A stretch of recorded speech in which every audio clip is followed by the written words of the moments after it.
company dime. Oh, it's the company dime. Oh, there you go. Talk all we want. Oh, okay. Well, in that case. All right. Well, good morning. Hey there. And we're talking with Scott Smith of Loverboy. That's me. Now, you're the bass player, right? That's right, Oscar. Okay, I got it right. What do you know? I took a guess by looking at your book, the book in here, and says Scott Smith is the bass player. Oh, okay. There we go. The original bass player. Yeah, you know, it surprised me. You guys are all still together, all the originals. Mike Reno, the whole bit, right? That's right. We had a short period last summer when Paul got sick and we got a friend out to play guitar. But other than that, we've managed to stick together through thick and thin, and we still like it. You know, it's one of those weird things where after 16 or 17 years, we still like each other as friends, and we appreciate each other's company even when we're not playing. You know, we still go out to a movie or whatever, and so it's kind of like being married. You know, and we need to get away from each other, just like a normal marriage. Yeah. But we also like to spend our time together, and we still have a lot of fun. That's why we're still out here doing this. You know, I never realized that you guys were Canadians. I never knew that either. You know, because Randy Bachman talked with him. He says, of course, Neil Young, he's a Canadian. All you guys, I mean, I never realized these great Canadian bands. I figured you guys had to be all from the USA. You know. Well, don't we all have like the same accent, eh? Yeah. We all talk like this, eh? I don't. No, there's Canada's got a few. You know, of course, Brian Adams, and yeah. You know, what's her name? That pretty country girl. She's Canadian too. Oh. Shania Twain. Okay. All right. But anyways, you know, you're doing that A thing. I mean, when the Bob and Doug McKenzie thing was big. Yeah, exactly. And I listened to that stupid album. I don't know how many times. Yeah. The Hosers. Yeah. Listen to the album so many and every time I was talking, I would end things with A. So you know, don't get me started on that again. I broke that habit. I got rid of it. Anyway, you guys, you've been getting together since 1978. That's right. We started in Calgary, Alberta, in 1978, with just Paul and Mike started writing songs, and then gradually they got Dougie came in keyboards, and Matt finally came around about 1979, and I didn't join the band until 1980, but that was before we got our record deal. Right. So we all five of us recorded all the different albums through the 80s. 81 was when you got your first Turn Me Loose, wasn't it? Turn Me Loose and The Kid Is Hot Tonight were the first two big singles. Okay, all right. And really, it happened so quickly that it seemed like an overnight thing. But it took about 2 years to put together all the songs. And then before you knew it, we were on Dick Clark's American Bandstand, and then we were on tour with I think it was Kansas for about 9 months, and then we joined up with ZZ Top for about 6 months, and then we joined up with Journey for about a year. So by the time that those 3 tours finished, we discovered that we had sold a whole whack of records, and that we were established pretty well in America. You guys were kind of overnight successes in a sense. I mean, from 78 to 81, that's not really a bad run. And like you said, you joined in 80, so it was 1 year, and you had hits already. I mean, yeah, it was pretty quick once that window of opportunity opens. You know, a lot of bands stumble a little bit, or they have a little bit of hesitation, but we were ready when the opportunity came. You know, we were ready, and we just said, no, we're not going to let this chance slip by, and that was the chance to get on a big American tour and to really go for it, which you have to do, you know. Right. Now, you guys had quite a few hits through the years too. I mean, as far as from 81 all the way to 87, you've hit the top 40. Nine times? 9 times I'm counting here. Yeah, we had to cut, you know, with When It's Over and Working for the Weekend and Turn Me Loose, good Hot stuff Girls there. in Love. And Yeah. Turn Me Loose. Yeah, there was, you know, probably about 7 or 8 good ones. I think you guys on your reminiscing program, I think you guys liked the ballad This Could Be the Night or Heaven in Your Eyes, or one of those songs. Oh, we might do a little loving every minute of it, you know. Yeah. Hot Girls in Love or something like that. You never know. Might throw that in. That's what's nice about the reminiscing. We can reminisce about all the songs instead of just the soft rock format. So it's kind of cool. But now you had your bigger successes with your Loving Every Minute of it was number 9. But your bigger successes kind of were the ballads. In a sense, are you going to continue with some ballads to get back into it, or are you going to rock it again? Well, we've always liked to be able to do both. Right. In a show, we've kind of always have written our songs according to what we feel we need to put into a live show. And it's always nice to quiet things down for a while and let Mike get real intimate with the crowd. It not only is a nice change from bashing away on the rock end of things, but it gives everybody a chance to kind of relax for a few minutes, and it gives us a chance to to settle down a little bit, and it gives the whole evening a sort of a dynamic. So we'll, as a matter of fact, on at this show in Union City on the 21st, we'll be playing a new ballad that will be definitely going on a new record that we're trying to complete. But we've written about 3 or 4 good, strong rock songs, and we've got a couple of ballads. So and we like to be able to keep a nice blend of fast and slow and hard and soft and all the rest of it. Otherwise, it just becomes kind of a one-dimensional sort of bang, bang, bang record, Mm-hmm. So we like to keep a nice mixture of tempos and grooves and all the rest of that stuff. And besides Mike, he really does have a great voice for singing that kind of stuff. Some rock singers, Steve Perry, for example, they really are great ballad singers. Right. And Mike is one of those guys too. That thing that he did with Ann Wilson is still one of I was going to mention that. Yeah, was of still Heart. a great performance.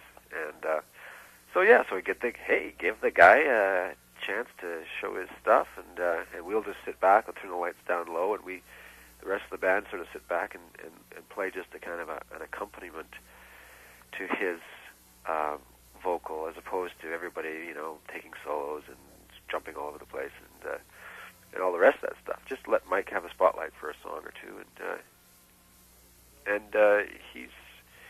he still knows how to croon with the best of them. There you go. He's a crooner. Now, you guys, do you have another album that's out, or are you working on one right now? We're working on one. I don't know whether you know this, but we did take some time off. We took about 5 years off. Right. At the end of the 80s, we decided that rather than to put out another record that would probably not be that well received, just because the music had changed so much, we decided let's take some time off and get away from each other, because we'd been locked together for about 8 or 9 years so far. Mm-hmm. Let's take some time off from each other and do some different musical things by ourselves or with other people. And then when we felt the time was right, because things do go around in a big cycle in this business, so we let about 4 or 5 years go by, and we got together again in 1992, 93, and just tried it out and had fun. And now, of course, once you do that, then you start writing songs again just naturally. So we've got about half a record finished. After the summer, we'll probably get it all wrapped up and maybe have it out by Christmas time. Okay, who's the main writer? Do you guys write together, or? Paul and Mike have probably written about 80% of the material. Okay. And Dougie, the keyboard player, he throws in a few songs, and I'll throw in an occasional half a song or whatever. I'll help somebody out with some lyrics or something. Okay, all right. Well, that's kind of nice. Most, I mean, if you name any of those songs, like Turbulence and Working for the Weekend, those are Reno Dean compositions. Right. And they will, and they have continued. They're the songs that we're working on now are mostly Reno Dean too. So it's the style. It's the signature of the band. Right. As far as now being in the business and being out of the business, I'm sure you said Randy Bachman. We were talking earlier. You're friends with Randy Bachman, and let's get a little insight as far as Steve Perry. Now, what happened to this guy? Do you have any clue on that? I don't know. He was he's such a great singer, but a kind of a high-strung guy. I used to go up to him and like he'd watch us, but he wouldn't be watching our show. We were opening for Journey, so he wouldn't be watching our show and enjoying it so much as he'd be watching it. He'd have a stopwatch in his hand. He'd also have a dB meter to check how loud we were and to check how loud the crowd's applause was. He got very sort of paranoid. Steve Perry-noia, we would call him. Really? He's just always serious and always so intense. And I saw him one night, and I just said, "Look, Steve, just enjoy. You guys are at the top of the heap. Yeah, yeah. Why don't you just enjoy your success and relax? Come on, have a glass of wine with the Loverboys and, tell some stories or whatever. But he was always just very nervous. And I think eventually it kind of got to him, and he burnt right out. Of course, now, here we are 10 years later, I guess, and Journey are back in the studio, or maybe, they're all... I didn't know that. The original guys, with Jonathan Kane and Neil Sean and all the rest of those guys. We see them quite often in San Francisco at some of these charity events, and keep in touch. And I know that they've been the last 6 months in the studio putting together a brand new Journey, a real Journey thing with Steve, because without Steve, it's not really Journey. Right. So yeah, they're giving it a whack again, just like us. I just thought I'd get a little inside poop there, that kind of thing. So and and Randy Bachman, of course, he's chugging along doing his.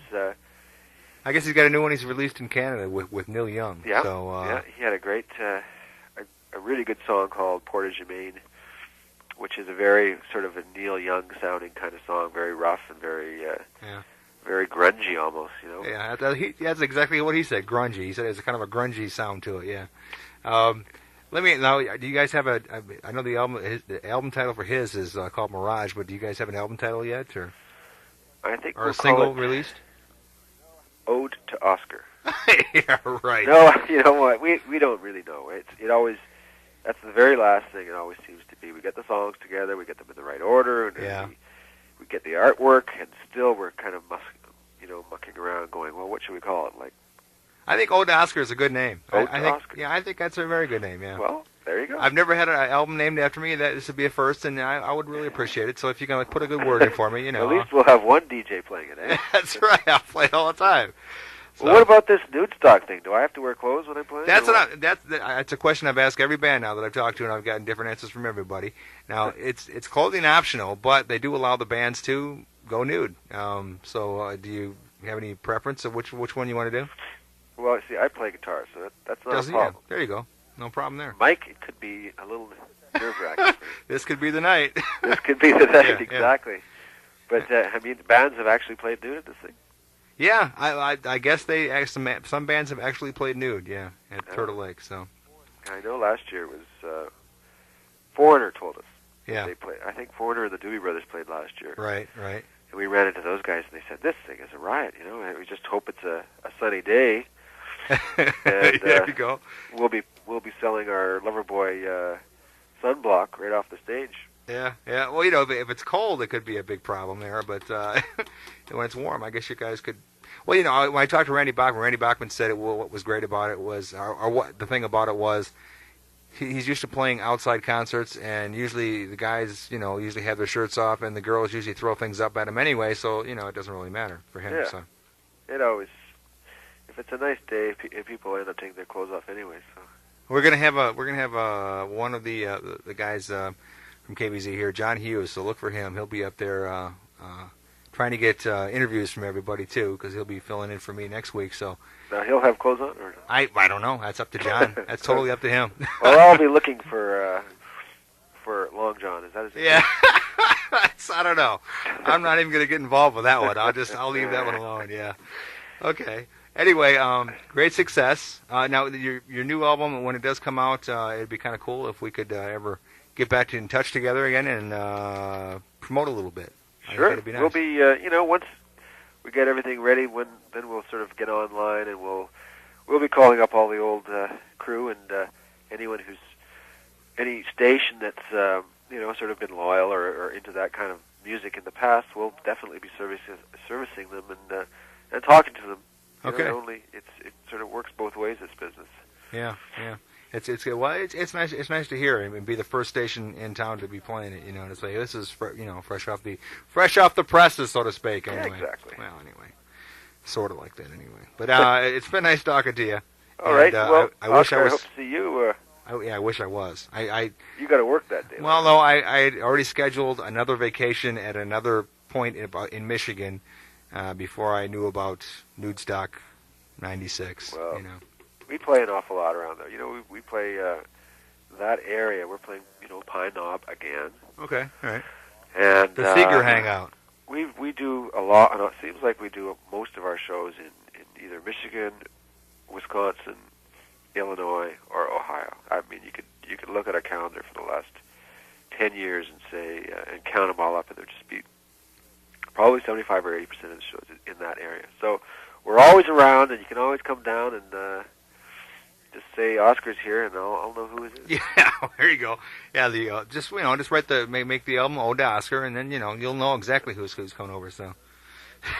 All right. All right. Thank you, sir. All right. We'll talk to you soon. And have a great show. Thanks, man. Okay. Anytime you're ready. Hi, this is Scott Smith from Loverboy, and you're reminiscing with Oscar and Peter on WKBZ FM 95.3.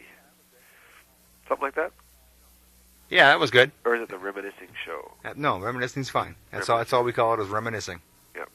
And like I say, thanks again. Best, what is it, from the 40s to the 80s sort of thing? Yeah, you want to do another one? Sure. Okay. It's rolling. Hi, this is Scott Smith with blah, blah, blah.